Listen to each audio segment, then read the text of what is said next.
Last तक सुनाई दे रहा है? सबसे पहले मैं प्रिंसिपल सर को और यहाँ के स्टाफ को थैंक यू करना चाहूँगा कि उन्होंने मुझे इनवाइट किया है यहाँ के लिए। और क्योंकि मैं भी स्कूल में पढ़ा हुआ हूँ, मेरी पहली क्लास से लेकर 12वीं क्लास तक की स्कूलिंग गवर्नमेंट स्कूल में हुई है। मैं जयपुर से बिलोंग करता हूँ और IPS 21 बैच है। तो मैं जब आपकी उम्र का था तो मैं ये नहीं जानता था कि इस स्कूल के बाद में करना क्या होता है। आप में से कई बच्चे ऐसे हैं क्या जिनको ये नहीं पता कि उनको बड़ा होकर क्या बनना है? अगर ऐसे है तो हाथ खड़ा कीजिए जिनको ये नहीं पता कि उनको बड़ा होकर क्या करना है। IAS IPS कितना बनना, कितने लोग बनना चाहते हैं आप में से? और डॉक्टरों की संख्या कम रहेगी। और अपनी खुद का कोई खुद का स्टार्टअप कौन डेवलप करना चाहता है कि मैं तो खुद का बिजनेस करना चाहता हूँ, मुझे किसी सेक्टर में नहीं जाना, किसी कंपनी में नहीं जाना, अपना खुद का डेवलप करना। लड़के इस मामले में मुझे लग रहा है थोड़ा ज़्यादा है क्वांटिटी में। 12th के बच्चे कहाँ बैठे हैं? 12th के बच्चे कहाँ? हाथ खड़ा कीजिए एक बार। 11th और 12th वाले बच्चे। ओके, अच्छा आज आप फेयरवेल डे आपका ही होता है 12th वालों का। हम तो बिना बुलाए मेहमान की तरह एक तरीके से आपके यहाँ पे। मैं आपको कुछ चीज़ें बताऊंगा। मैं चाहता हूँ आप सभी गौर से सुन ले, जो अभी 9th के बाद में पढ़े, 9th 10th 11th और 12th, उससे नीचे क्लास में पढ़ने वाले बच्चे एंजॉय कीजिए, कोई दिक्कत नहीं है। आप कितना ही चिल्लाइए, आवाज़ कीजिए, कोई इशू नहीं आएगा। 9th 10th और 11th 12th वाले बच्चे मेरी बातें गौर से सुनेंगे, उनको भविष्य में निश्चित रूप से थोड़ा बहुत इससे फ़ायदा मिलेगा। जब मैं स्कूल में पढ़ता था तो गवर्नमेंट स्कूल थी, वहाँ कोई फंक्शन इतना बड़ा प्रोग्राम नहीं होता था, ना ही वहाँ कोई ऑफिशियली कोई IAS IPS चीफ गेस्ट के रूप में कभी मेरे स्कूल में आए। मैंने कभी किसी सिविल सर्वेंट्स को, IAS IPS को सिविल सर्वेंट्स बोलते हैं, उनको कभी नहीं देखा कि कैसे दिखते हैं, कैसे होते हैं, किस बैकग्राउंड से आते हैं, उनके माता पिता कैसे होते हैं, स्कूल कैसे होती है। तो मुझे पता नहीं था कि IAS IPS बनने के लिए क्या करना होता है। मैं आपको एक ही चीज़ बोलूँगा, आप जो भी करना चाहते हो उसके लिए बस मेहनत करना, दिन रात एक कर देना और 100% देना। आजकल सोशल मीडिया का ज़माना है, तो क्या करते हैं, अपन थोड़ी देर पढ़ते हैं फिर बाद में मोबाइल चला जाते हैं।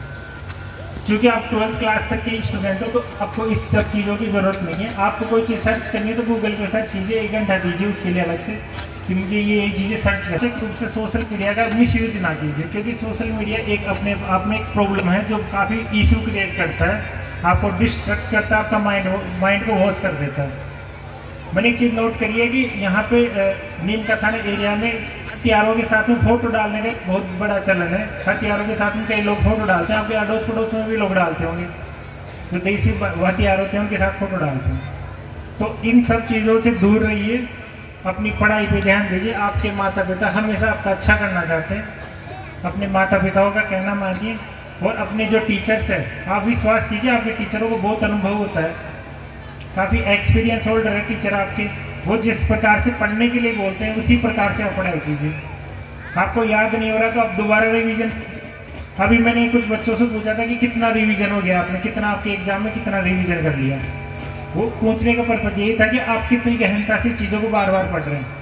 क्योंकि एग्जाम का पैटर्न ही ऐसा है कि आप चीज़ों को जब तक समझोगे नहीं तब तक आप एग्जाम पास नहीं कर सकते। यही चीज़ कम्पिटिटिव एग्जाम के लिए होती है। या कुछ लोगों को मेडल्स मिलेंगे, कुछ को नहीं मिलेंगे। मुझे स्कूल में कभी मेडल नहीं मिला, मैं सबसे पीछे बैठता था, बिल्कुल इंटरेस्ट नहीं लेता था पढ़ने में, सबसे शैतान बच्चा था मैं स्कूल का। तब मैं IPS बन सकता हूँ तो आप में से हर बच्चा IPS IAS बन सकता है, ये विश्वास कीजिए आप।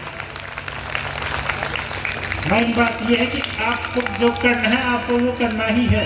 उसके बीच में जितनी भी दिक्कत आए आप उनका सामना कीजिए, लेकिन अपने जो टारगेट है उससे ना भटकिए। मैंने कभी अपने लक्ष्य से नहीं भटका। जब मैंने तैयारी शुरू की तो मैं अपने फोकस पे रहा कि मुझे एग्जाम पास करनी है। इसी कारण से मैंने 6 बार ये एग्जाम पास करी, 3 बार मैंने सिलेक्शन लिया। मैं कभी किसी कॉम्पिटिटिव एग्जाम में फेल नहीं हुआ। उसका रीजन ये था, मैं हमेशा मेहनत करके पढ़ता था, मेहनत करके एग्जाम देता था।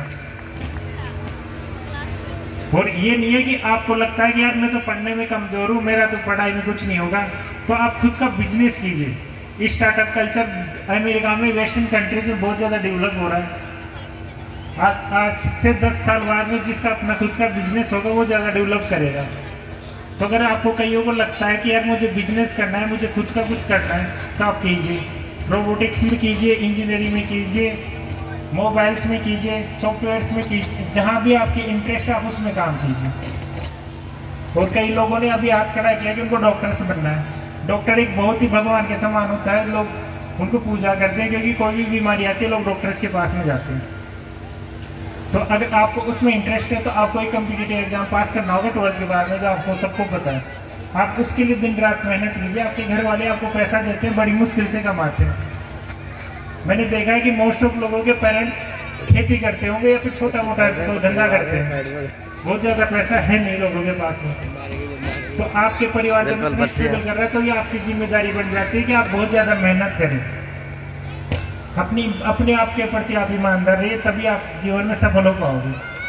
11th और 12th के बाद में ये आता है कि अब क्या करें, कॉलेज जाए, क्या करें। मैं आपको एक ही चीज़ बोलूँगा, जो 11th और 12th में अपनी पढ़ाई को जितना पढ़ाओगे ना, नेक्स्ट 3 ईयर, अगले 3 साल जितना पढ़ोगे उसका रिजल्ट आपको उसके नेक्स्ट ईयर मिल जाएगा। मेरे साथ दिक्कत हुई कि मुझे पता ही नहीं था करना क्या होता। मैंने ग्रेजुएशन के बाद में शुरू किया पढ़ना। तो आपको मैं ये बोल रहा हूँ, अगर जो 11th और 12th में है कि अभी first year, second year, third year लोग सोचते हैं कि कुछ नहीं होता, 3 साल मजे करेंगे, कॉलेज में जाएंगे।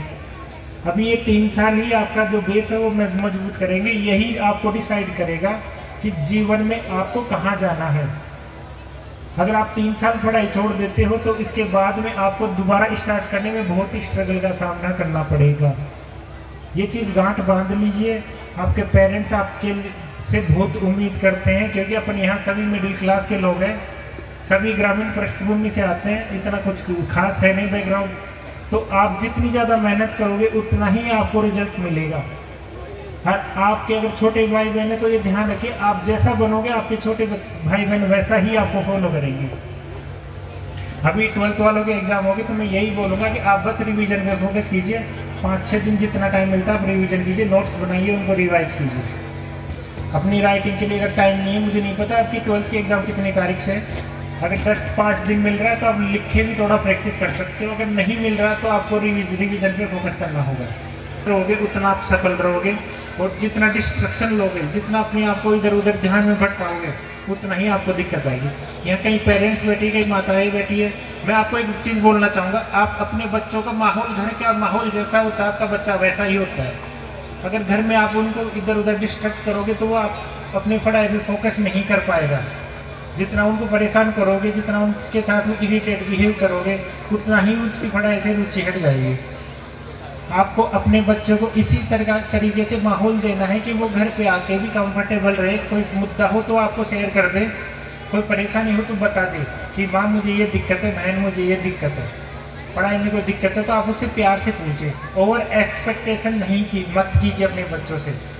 कई बार बच्चों को कोई कुछ चीज़ों में इंटरेस्ट नहीं होता, जिसे पढ़ने में रुचि नहीं होती है कुछ बच्चों को, तो अगर उनको स्पोर्ट्स में अच्छे तो आप उनको स्पोर्ट्स में भेजिए। उनको ज़बरदस्ती अपनी खुद की जो इच्छाएं आप खुद जो करना चाहते थे जीवन में, वो अपने बच्चों के ऊपर थोपने की कोशिश करते हैं कि मेरा बच्चा ये करे, वो मेरा बच्चा वो करे। नहीं, आपका बच्चा अलग है, यूनिक है, उसमें अलग से टैलेंट है, तो आप कोशिश कीजिए कि उसके टैलेंट को पहचानें। अगर वो किसी मान लो इंडस्ट्री में अच्छा है, किसी टेक्नोलॉजी में अच्छा, तो उसको इंजीनियरिंग की तरफ भेजिए, या फिर मान लो वो स्पोर्ट्स में अच्छा तो उसको स्पोर्ट्स की तरफ भेजिए, या फिर क्रिएटिव है, लिखने में अच्छा है तो उसको पोइट या कवि के रूप में या कोई रचनाकार के रूप में उसको डेवलप करने की कोशिश कीजिए। आप अपनी इच्छाएं बच्चों पे क्यों थोपते। मेरे साथ सबसे पॉजिटिव चीज़ ये रही कि मेरे पेरेंट्स ने मुझे कभी नहीं बोला कि तुम्हें क्या करना है।